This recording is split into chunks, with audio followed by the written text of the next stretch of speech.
दोस्तों, कल्पना कीजिए एक ऐसी धरती की जहां न इंसान है, न मोबाइल, न गाड़ियां और न ही ऊंची इमारतें। चारों ओर घने जंगल हैं, दलदली जमीन है, भयानक ज्वालामुखी फट रहे हैं और आसमान में अजीब अजीब जीव उड़ रहे हैं।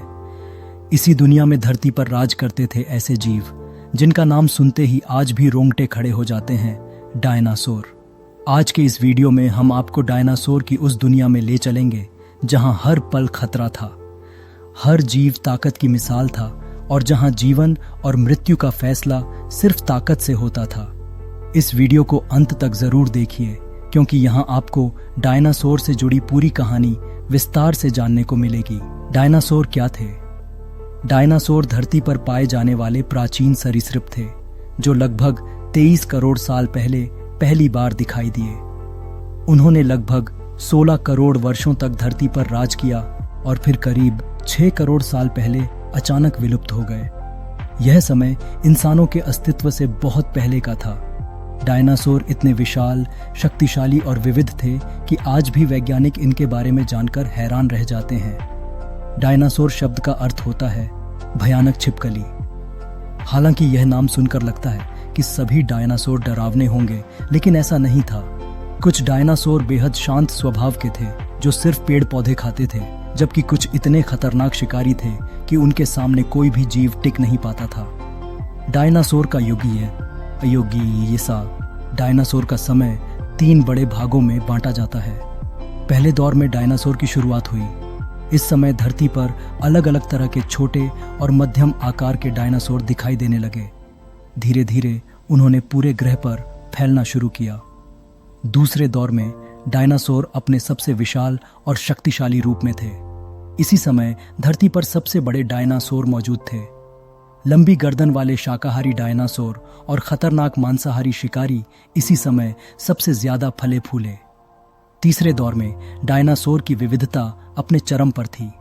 अलग अलग आकार, रंग, आदत और भोजन वाले डायनासोर पूरी दुनिया में पाए जाते थे। यह समय डायनासोर का स्वर्ण युग माना जाता है। उस समय की धरती कैसी थी? डायनासोर के समय की धरती आज से बिल्कुल अलग थी।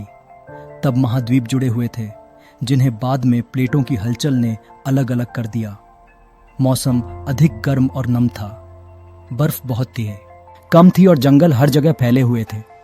घने पेड़ पौधे, विशाल फर्न, दलदल और नदियों से भरी धरती डायनासोर के लिए स्वर्ग जैसी थी। इसी कारण शाकाहारी डायनासोर को भरपूर भोजन मिलता था और मांसाहारी डायनासोर को शिकार की कोई कमी नहीं थी।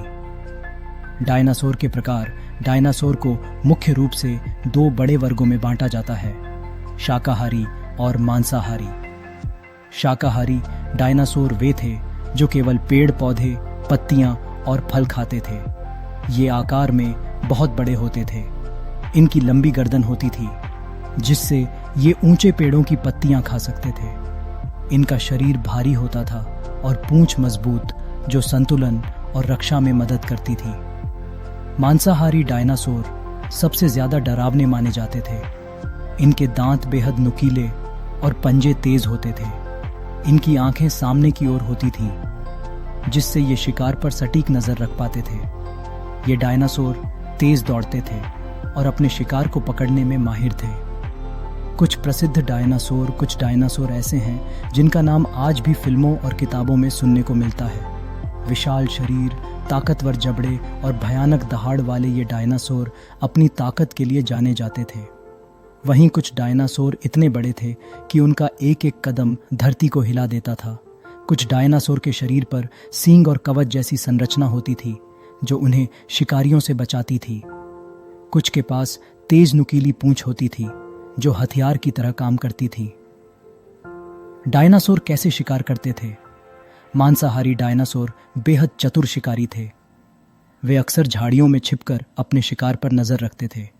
जैसे ही सही मौका मिलता, वे पूरी ताकत से हमला करते थे। कुछ डायनासोर समूह में शिकार करते थे। वे एक दूसरे की मदद से बड़े शाकाहारी डायनासोर को भी गिरा सकते थे। यह दिखाता है कि डायनासोर सिर्फ ताकतवर ही नहीं बल्कि समझदार भी थे। डायनासोर का सामाजिक जीवन, कई लोग सोचते हैं कि डायनासोर अकेले रहते थे, लेकिन ऐसा नहीं था। कई शाकाहारी डायनासोर झुंड में रहते थे। झुंड में रहने से उन्हें शिकारियों से सुरक्षा मिलती थी और बच्चों की देखभाल भी आसान होती थी। कुछ मांसाहारी डायनासोर भी छोटे समूह में रहते थे। वे मिलकर शिकार करते थे और इलाके पर कब्जा जमाते थे। डायनासोर और उनके बच्चे डायनासोर अंडे देते थे।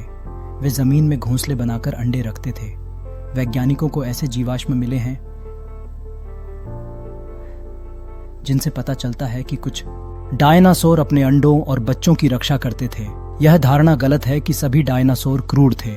कई डायनासोर अपने बच्चों की देखभाल करते थे, उन्हें खाना लाकर देते थे और खतरे से बचाते थे। डायनासोर और पक्षियों का संबंध एक बेहद रोचक तथ्य यह है कि आज के पक्षियों को डायनासोर का वंशज माना जाता है। कई डायनासोर के शरीर पर पंख होने के प्रमाण मिले हैं। इसका मतलब यह है कि डायनासोर पूरी तरह खत्म नहीं हुए, बल्कि उनका एक रूप आज भी जीवित है। डायनासोर कैसे विलुप्त हुए? डायनासोर के विलुप्त होने का सवाल सबसे बड़ा रहस्य रहा है। वैज्ञानिकों के अनुसार धरती से टकराए एक विशाल उल्कापिंड ने इस तबाही की शुरुआत की। इस टक्कर से इतना धुआं और धूल उठी कि सूरज की रोशनी धरती तक पहुंचना कम हो गई। तापमान तेजी से गिर गया, पौधे मरने लगे और शाकाहारी डायनासोर को भोजन मिलना बंद हो गया। जब शाकाहारी खत्म होने लगे तो मांसाहारी भी भूख से मरने लगे।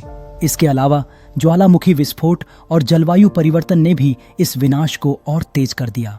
डायनासोर के जीवाश्म। आज हम डायनासोर के बारे में जो कुछ भी जानते हैं वह जीवाश्मों की वजह से है। ये जीवाश्म करोड़ों साल पुराने हड्डियों, दांतों, अंडों और पैरों के निशान होते हैं। वैज्ञानिक इन्हें जमीन से निकालकर अध्ययन करते हैं और यह समझने की कोशिश करते हैं कि डायनासोर कैसे दिखते थे, कैसे चलते थे और कैसे जीते थे। डायनासोर हमें क्या सिखाते हैं? डायनासोर की कहानी हमें यह सिखाती है कि चाहे कोई जीव कितना भी शक्तिशाली क्यों न हो, अगर वह समय के साथ खुद को नहीं बदलेगा तो वह टिक नहीं पाएगा। प्रकृति में बदलाव होना तय है और जो बदलाव को अपनाता है वही जीवित रहता है। आज की दुनिया में आज डायनासोर फिल्मों, कार्टून, किताबों, खिलौनों और पार्कों के जरिए हमारी जिंदगी का हिस्सा बन चुके हैं। बच्चे ही नहीं, बड़े भी इनके बारे में जानने के लिए उत्साहित रहते हैं। डायनासोर हमें विज्ञान, इतिहास और कल्पना की दुनिया से जोड़ते हैं। वे हमें यह एहसास कराते हैं कि हमारी धरती कितनी पुरानी और रहस्यमयी है। तो दोस्तों, यह थी डायनासोर की पूरी और विस्तृत कहानी। अगर आपको यह वीडियो पसंद आया हो तो इसे लाइक करें, शेयर करें और चैनल को सब्सक्राइब ज़रूर करें। कमेंट में बताइए कि आपको डायनासोर की दुनिया का कौन सा हिस्सा सबसे ज़्यादा रोचक लगा। अगले वीडियो में फिर मिलेंगे एक नई और हैरान कर देने वाली कहानी के साथ।